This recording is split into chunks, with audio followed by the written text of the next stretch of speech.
Hi guys and welcome to How to Maximize. In this video, I will show you how to fix ChatGPT is at capacity right now. To start, open your internet browser. On your internet browser, search for ChatGPT and then click on the link that says openai.com. Once you are now redirected to the website, scroll down and then press on the button that says Try ChatGPT.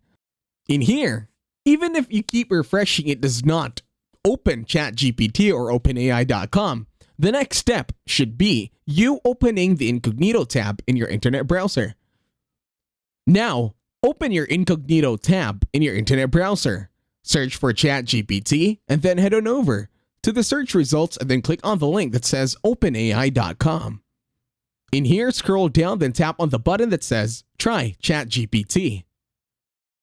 And voila, you should now be able to sign in to chat.openai.com. Thank you very much for watching, and as always, I'll see you on the next video.